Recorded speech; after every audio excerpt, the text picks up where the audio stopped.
Fatty liver আমাদের শরীরে কিভাবে বাসা বাঁধে?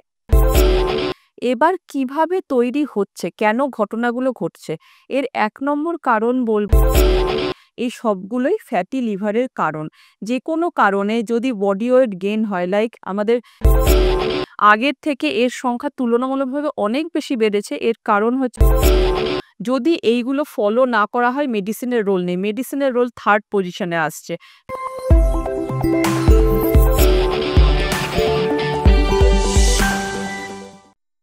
লিভার আমাদের শরীরের একটা নীরব যন্ত্র, যা শত শত কাজ করে যাচ্ছে, কিন্তু আমরা লিভারের সঠিক খেয়াল রাখতে পারি তো? এছাড়াও আমরা অনেকেই মনে করি যারা তুলনামূলক একটু হেলদি তাদেরই শুধুমাত্র ফ্যাটি লিভার হতে পারে, কিন্তু সেটার সঠিক নয়। যারা পাতলা তাদেরও কিন্তু ফ্যাটি লিভার দেখা দিতে পারে। তাই আমরা আজ আলোচনা করব, এবং আমাদের সঙ্গে আজ রয়েছেন গৌরী দেবী হসপিটালসের ডিএম গ্যাস্ট্রোএন্টারোলজিস্ট ডক্টর দেবস্মিতা রায়। ডক্টর, আপনাকে অনেক অনেক স্বাগত। আমরা প্রথমেই জানতে চাইবো, ফ্যাটি লিভার আমাদের শরীরে কিভাবে বাসা বাঁধে? ফ্যাটি লিভার কিভাবে বাসা বাঁধে, আগে ফ্যাটি লিভার ব্যাপারটা কি আমি জিনিসটা দু এক কথায় বলতে চাই, তাহলে কিভাবে বাসা বাঁধে বোঝাতেও সুবিধে হবে। খুব সিম্পল ভাষায় হচ্ছে, ফ্যাটি লিভার মানে লিভার সেলের মধ্যে ফ্যাট ডিপোজিশন হওয়া। মানে আমাদের লিভার তো একটা অঙ্গ যার মধ্যে অসংখ্য সেল আছে, তার মধ্যে যদি আমাদের ফ্যাট ডিপোজিশন হয় তাকে আমাদের ফ্যাটি লিভার ডিজিজ বলে। এবার ফ্যাটি লিভার কেন হলো, মেনলি এর কারণ হচ্ছে শরীরে যদি আমাদের কোলেস্টেরল বা লিপিডের পরিমাণ বেড়ে যায়, তাহলে সেটা স্টোরেজ অর্গান হিসেবে আমাদের লিভারের মধ্যে জমা হতে থাকে, যা ধীরে ধীরে লিভারের কার্যক্ষমতাকে কমাতে শুরু করে এবং বিভিন্ন ধরনের কমপ্লিকেশন ক্রিয়েট করতে থাকে। এইভাবে ফ্যাটি লিভার তৈরি হয় এবং তার কমপ্লিকেশনস তৈরি হয়। এবার কিভাবে তৈরি হচ্ছে, কেন ঘটনাগুলো ঘটছে, এর ১ নম্বর কারণ বলবো আমাদের এখনকার লাইফস্টাইল। লাইফস্টাইলের মধ্যে জাঙ্ক ফুড হ্যাবিট, খাওয়া দাওয়া সবসময় বাইরের ফুড, ডিপ ফ্রাইড জিনিস, জাঙ্ক ফুড, এইগুলো ১ নম্বর কারণ। ২ নম্বর ফ্যাটি লিভারের অন্যতম কারণ হচ্ছে অ্যালকোহল।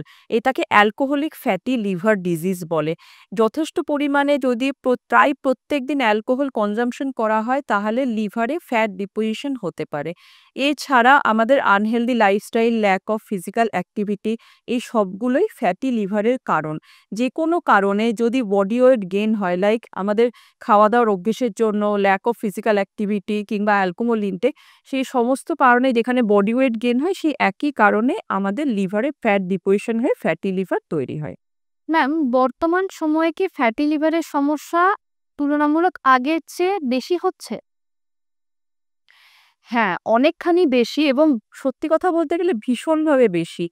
এর আমাদের লিভার ডিজিজের আগে কারণ অ্যালকোহল কিংবা ভাইরাস ঘটিত রোগ ছিল, যেটা কিছুদিনের মধ্যেই মোস্ট কমন কারণ হয়ে যাবে ফ্যাটি লিভার ডিজিজ। মানে সিরোসিসের অন্যতম কারণ হয়ে যাবে ফ্যাটি লিভার ডিজিজ।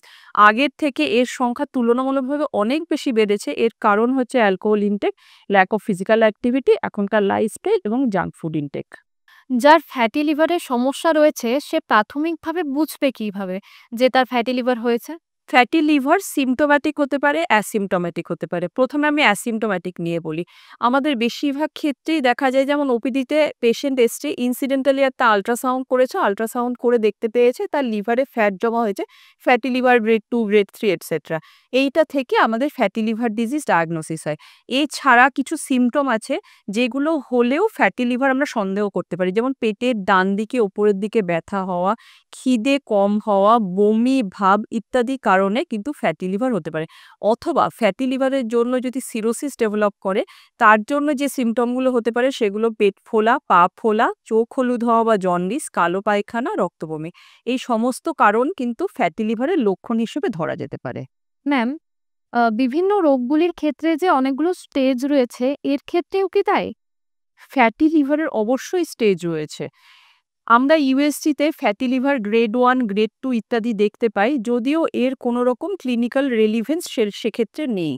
কিন্তু আমাদের যদি প্যাথোলজিক্যাল ডায়াগনোসিস ধরা হয়, তাহলে ফ্যাটি লিভারের প্রথম স্টেজ হচ্ছে স্টিয়াটোহেপাটাইটিস, যখন লিভারের মধ্যে ইনফ্লামেশন চলছে। এর পরেরটা হচ্ছে সিরোসিস।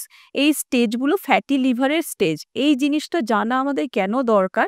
স্টিয়াটোহেপাটাইটিস বা ইনফ্লামেশন স্টেজ পর্যন্ত রিভার্সেবল।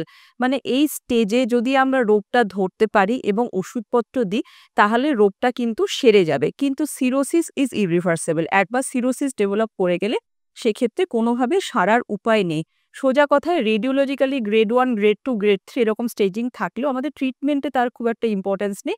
রাদার আমাদের প্যাথোলজিক্যাল যে ডায়াগনোসিস রয়েছে, হেপাটাইটিস কিংবা সিরোসিস, এই স্টেজিংগুলো ক্লিনিক্যাল ইমপ্লিকেশন রয়েছে। মেডিসিন ছাড়া আর কোনোভাবে কি ফ্যাটি লিভারের থেকে মুক্তি পাওয়া যায়? ফ্যাটি লিভারের 1 নম্বর ট্রিটমেন্ট হচ্ছে ডায়েট রেস্ট্রিকশন, তারপরেরটা এক্সারসাইজ। এই দুটো যদি প্রপারলি কাজ করে তাহলেই ম্যাক্সিমাম ক্ষেত্রে fatty liver disease is curable. কিন্তু যদি এইগুলো ফলো না করা হয় মেডিসিনের রোল নেই। মেডিসিনের রোল থার্ড পজিশনে আসছে।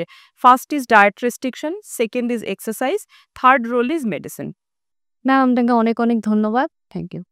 আপনারা যদি ফ্যাটি লিভারের সমস্যায় ভুগছেন তাহলে এই আলোচনাটি আপনাদের জন্য।